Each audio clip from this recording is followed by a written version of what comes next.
جیسے آپ نے امام مہدی نہیں پہچانا، دجال بھی نہیں پہچانا. جو نظریں ظاہر پرست ہو چکی ہوں اور معنی باطنی معنوں کی طرف توجہ نہ کریں، ان کے سامنے ایک منظر ظاہر ہو بھی رہا ہوتا ہے اور وہ نہیں پہچانتے، یہ کرتے رہ جاتے ہیں بیچارے. اور یہ کوئی نئی کہانی نہیں، آدم سے لے کر اب تک یہی چل رہی ہے ساری کہانی. یوں آئے کسی اور طرف سے توقع رکھ رہے تھے آدمی، کسی اور طرح سے گئے، نہیں پہچانا. حضرت موسیٰ کو نہیں پہچانا، حضرت عیسیٰ کو نہیں پہچانا.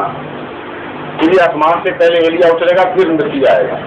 نہ کوئی بیچارہ ایلیا آسمان سے اترا، نہ ان کے نزدیک مسیح آئے. آسمان کی طرف نظریں دیکھ رہی تھی، پیدا ہونے والا زمین سے ہو گیا تھا. تو یہ ہے واقعہ جو اصل حقیقت رکھتا ہے، اس پر غور کریں. یہ غیر مبدل حقیقت ہے کہ ہمیشہ قومیں گزرتے ہوئے حالات کو سطحی نظر سے دیکھ جاتی ہیں اور نہیں پہچان سکتی. اور ذرا گہری نظر سے آپ مطالعہ کریں تو وہ اچانک آپ کو نظر آنا شروع ہو جاتا ہے واقعہ کیا رونما ہو رہا ہے. حضرت مسیح موعود علیہ السلام کے معاملے میں جس طرح نشانیاں اور کی ہیں، ایک دجال کے آنے کی بھی نشانی تھی کہ دجال ظاہر ہوگا، اور اس کی تفصیل بیان فرمائی ہے حضور صلی اللہ علیہ وسلم. اس کے اپنے وجود کے متعلق فرمایا وہ کانا ہوگا، ایک آنکھ سے دیکھے گا، لیکن آنکھ کا مقرر فرما دیا کون سی آنکھ؟ فرمایا بائیں آنکھ، لیفٹ آئی، بڑی نمایاں اور روشن اور ابری ہوئی ہوگی، اور پاتال تک کی خبر لائے گا وہ اس آنکھ سے. اور دائیں آنکھ ابھی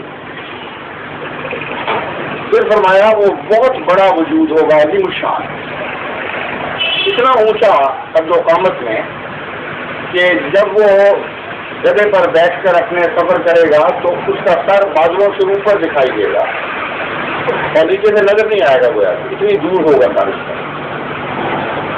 یعنی مخفی ہوگا اس کا دماغ لوگوں سے، اور وہ پیچھے ہٹا ہوا کچھ کاروائیاں کر رہا ہوگا. یہ تو خیر بات کی بات ہے، میں پہلے ایک ظاہری باتیں بتا دوں آپ کو. پھر حضرت صلی اللہ علیہ وسلم نے فرمایا وہ ساری دنیا کو فتح کرے گا اور اس کے مقابلے کی طاقت نہیں ہوگی. کوئی اس کے ظاہری ہتھیاروں سے لڑ کر اس کے منہ پر غلبہ نہیں پا سکے گا، اتنی وہ طاقتور چیز ہے. پھر آپ نے فرمایا کہ اگر تم لوگوں کو نہ سمجھ آئے کہ دجال کیا ہے تو اس کے گدھے پر غور کرو. اس کے گدھے کی بھی بات کے ساتھ ہے، وہ آگ کھائے گا اور آگ کی طاقت سے چلے گا، اور عام گدھوں کی طرح کا نہیں ہوگا. اس کے پیٹ کے اندر سواریاں بیٹھیں گی اور اندر روشنیاں بھی جلتی ہوں گی اس کے پیٹ کے اندر، اور دائیں اور بائیں اس کے پہلوؤں میں دروازے اور کھڑکیاں ہوں گی، سوراخ ہوں گی. یہ لفظ ہے، ان سوراخوں کے ذریعے لوگ اس میں داخل ہوا کریں گے. فرمایا وہ منزلیں مقرر کرتا ہوگا اور ہر منزل کے لیے روانہ ہونے سے پہلے اعلان کیا کرے گا کہ میں جانے لگا ہوں، جن صاحب نے آنا ہے وہ آ کے اندر بیٹھ جائے. یہ گدھا اعلان کر رہا ہوگا. اور فرمایا کہ وہ تمہاری سواریوں کی طرح نہیں ہوگا، بہت تیز رفتار ہوگا، مہینوں کا سفر گھنٹوں میں طے کر لے گا. پھر فرمایا کہ وہ صرف خوشی کا گدھا نہیں ہے.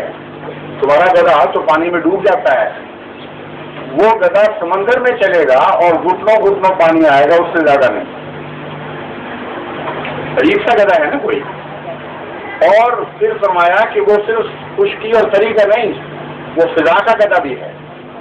وہ بادلوں سے اوپر اڑے گا اور اس کی منزلیں بعض ایسی ہوں گی کہ ایک یعنی اڑنے والی منزل کا نقشہ یہ کھینچا ہے کہ ایک قدم مشرق میں ہوگا تو دوسرا مغرب میں پڑے گا.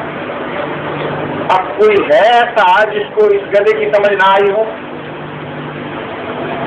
ذرا اور کیجیے. آج کل کی دنیا میں جو سواریاں ہیں، اگر یہ وہ گدھا نہیں ہے تو پھر اور سنگوں والا گدھا چاہیے آپ کو. تھوڑا سا تصور فرمائیے کہ کبھی دنیا میں کسی نبی نے اتنی شان کے ساتھ وضاحت کی پیشگوئی نہیں کی جتنی حضرت محمد مصطفیٰ صلی اللہ علیہ وسلم نے اس زمانے کے متعلق پیشگوئی کی. اور اس شان کی پیشگوئی ہے کہ شہریوں کے منہ بند ہو جاتے ہیں، یعنی کوئی چارہ نہیں ہوتا ان کے لیے سوائے خاموشی کے کئی دفعہ میرے پاس اشتراکی بڑے انتہا پسند دہری آئے ہیں، باقی دلیلیں منطقی دیتے ہیں، میں کہتا ہوں تم باقی چھوڑو، تم مجھے پہلے یہ بتاؤ کہ اس زمانے کا انسان جو حضرت محمد مصطفیٰ صلی اللہ علیہ وسلم کا زمانہ تھا، کیا کسی بھی امیجنیشن کی ایکسٹینشن سے، کیا تصور کی کسی چھلانگ کے ذریعے سے ایسی پیشگوئی کر سکتا تھا جس کا ہر جز درست نکلے اور اس کا وہم و گمان بھی اس وقت کا انسان نہ کر سکتا؟ جب تک کسی علیم و خبیر ہستی نے یہ نقشہ کھینچ کر نہ دکھایا ہو، اس وقت تک کوئی انسان یہ کلام نہیں کر سکتا۔ اتنی تفصیل تو چلنے سے پہلے اعلان کیا کرے گا کہ آنا ہے جس میں آگے بیٹھ جاؤ، اور دیکھیے بسیں بھی جب چلتی ہیں تو کھڑکھڑ ہوتی ہے، اس کی کلینر 2 ہاتھ مار دیتا ہے۔ کیوں اس کا ہاتھ چلتا ہے؟ محمد مصطفیٰ صلی اللہ علیہ وسلم کی غلامی میں چلتا ہے، اس کو پتہ نہیں، اس لیے چلتا ہے کہ اللہ نے مقدر کر دیا ہے کہ یہ زمانہ مطیع رہے گا محمد مصطفیٰ کا، چاہے منہ سے مانے یا نہ مانے۔ جب وزن دیتی ہے گاڑی تو محمد مصطفیٰ کی غلامی میں دے رہی ہوتی ہے۔ یہ دجال کا گدھا ہے جو چل رہا ہوتا ہے اس وقت۔ جب جہاز تیار ہوتا ہے نیو یارک کے لیے تو ایک قدم اس کا مشرق میں سے اٹھتا ہے اور دوسرا مغرب میں جا کے پڑتا ہے، اور چلنے سے پہلے اعلان کرتا ہے کہ نیو یارک کے لیے جہاز تیار ہے۔ کون انسان تھا جس کو یہ طاقت تھی، یہ استطاعت تھی، یہ تفصیل کے ساتھ آئندہ زمانے کی سواریوں کا نقشہ کھینچتے سوائے حضرت محمد مصطفیٰ صلی اللہ علیہ وسلم کے، جن کا خدا سے تعلق تھا، کوئی خدا سے بات نہیں کرتے۔ اور جب گدھا کھل گیا کہ کیا ہے، اور کھل جانا چاہیے ہر عام انسان کے اوپر جو نارمل دماغ رکھتا ہو، اس کے اوپر کھل جانا چاہیے کہ کیا ہے، تو اس کا سوال کیوں نہیں معلوم جس نے ایجاد کیا، جس کے متعلق فرمایا کہ اس گدھے کی طاقت سے وہ دنیا پر غالب ہوگا، ان سواریوں کے زور پر تیز رفتار سواریاں نکلیں گی جو آگ سے چلیں گی، خشکی پر چلیں گی، سمندر پر چلیں گی، ہواؤں میں اڑیں گی، اور یہ وہ طاقت ہے جس کے ذریعے دجال دنیا پر غالب آ جائے گا۔ یہی ہوا ہے ہماری آنکھوں کے ساتھ۔ آپ کس دجال کے منتظر ہیں؟ وہ تو آ بھی گیا اور آپ پر غالب بھی آ گیا، اور حضرت مسیح علیہ السلام کے دعوے کے بعد سے اس نے سمٹنا بھی شروع کر دیا ہے۔ حضور نے فرمایا تھا وہ نمک کی طرح پگھلے گا، آہستہ آہستہ سکڑتا واپس جا رہا ہوگا۔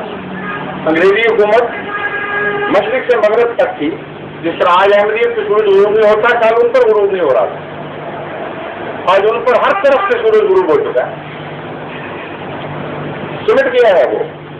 بس مغربی عیسائی قومیں ہیں جو دجال تھی۔ عظیم شان وجود سے مراد یہ ہے بہت عظیم شان قوم، ایک شخص سے قوم مراد ہوتی ہے، یہ علم رویا جاننے والے جانتے ہیں، اور علماء کے لیے اس سے زیادہ قابل احترام اور کیا تعبیر ہو سکتی ہے کہ حضرت محمد مصطفیٰ صلی اللہ علیہ وسلم نے خود یہی تعبیر فرمائی۔ ایک صحابی نے رویا دیکھا کہ ایک عرب پرانا بادشاہ نئی شان نئی سج دھج کے ساتھ دوبارہ دنیا میں آ گیا، تو وہ ڈر گیا۔ اس نے حضور اکرم صلی اللہ علیہ وسلم سے ڈرتے ڈرتے ذکر کیا کہ میں نے بڑی منظر خواب دیکھی۔ آپ نے فرمایا منظر خواب یہ تو پوری بھی ہو گئی ہے سوال۔ بادشاہ سے مراد عرب قوم ہے۔ اب دیکھ لیجیے، ایک شخص اس نے دیکھا، حضور اکرم فرماتے ہیں عرب قوم مراد، اور اس کے اوپر جو رونق تم نے دیکھی، جو نئی شان دیکھی، وہ میرے آنے سے مل گئی ہے تمہیں۔ میں جو آیا تو نئی بہاریں آ گئی، نئی رونق آ گئی تمہارے چہروں پر، نیا لباس تقویٰ تمہیں عطا ہوا، تمہاری خواب تو پوری ہو گئی ہے، مبشر رہیں گے، تم ڈر رہے ہو کہ پتہ نہیں کیا مطلب ہے۔ تو تعبیر کس نے کی؟ حضرت محمد مصطفیٰ صلی اللہ علیہ وسلم۔ آپ کے کشفی نظارے کا ترجمہ آپ سے پوچھ کر ہوگا، اور یہ اتنی کھل گئی ہے بات کہ آپ کو ضدی کرے تو اور بات ہے، ورنہ اس کو پہچاننے میں دجال کو کوئی مشکل نہیں ہونی چاہیے۔ اور باقی مضمون سے ملا لیجیے اس حدیث کے باقی الفاظ سے، تو جس طرح فلم انفولڈ ہوتی ہے اس کا یہ ساری کہانی دجال کی خود بھی چلی جاتی ہے۔ جس حدیث میں دجال کا ذکر ہے اس میں کچھ اور بھی باتیں ہیں، مثلا یہ بھی فرمایا ہے مسیح جب دجال کو قتل کرے گا، 9 حدیث کی طرف بتا رہا اشارہ کر رہا ہوں، اس میں فرمایا وہ سلیم کو توڑے گا، وہ سور کو مارے گا، نہیں، دجال کے ساتھ دو اور چیزیں بھی باندھی گئی. دجال کا کچھ تعلق سور اور صلیب سے ہے، تبھی ان چیزوں کو اکٹھا کیا. تو جو گدھے نے بات ہمیں سمجھا دی جس کو پہلے انسان نہیں سمجھ سکتے تھے، اس سے یہ قوم نکلی جس کی صلیب جس کا خدا بن گئی اور صلیب اس کے مذہب کی نشانی بن چکی. اور سور کھانے میں بھی سب سے زیادہ ہیں اور سور جیسی تہذیب بھی ان کی ہو چکی. اب دنیا کے پردے پر کسی جگہ اگر سور اور صلیب کا لفظ اکٹھا بولا جائے تو بتائیے کون سی قوم ذہن میں آئے گی؟ مغربی عیسائی قومیں. یہ دو لفظ اکٹھے ہو کر کسی چیز پر کسی طرف اشارہ نہیں کرتے. تو مضمون تو مل گیا، مربوط ہو گیا، ایک دوسرے کے آگے پیچھے بنا ہوا ہے. دجال کا گدھا، دجال، صلیب کے پجاری، سور کھانے والے اور سور جیسی تہذیب بنانے والے. فرمایا مسیح آئے گا تو ان کو ختم کرے گا. اب بتائیے یہ سارے تو ہو گئے روحانی معنی، تمثیلی معنی. اس روحانی اور تمثیلی معنی میں اصلی مسیح کہاں سے بیچ میں پھنس جائے گا؟ کلام جس نہج پر چل رہا ہو اسی نہج میں سارے ترجمے کرنے پڑتے ہیں. بس مسیح بھی اصلی نہیں، وہ بھی تمثیلی ہے. جس طرح گدھا تمثیلی ہے، جس طرح سور تمثیلی ہے، جس طرح صلیب تمثیلی ہے، جس مسیح نے ان کو مارنا ہے وہ بھی تمثیل ہے.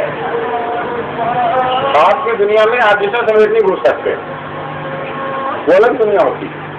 تو یہ تو ساری دنیا کی تمثیلات کی لکھی.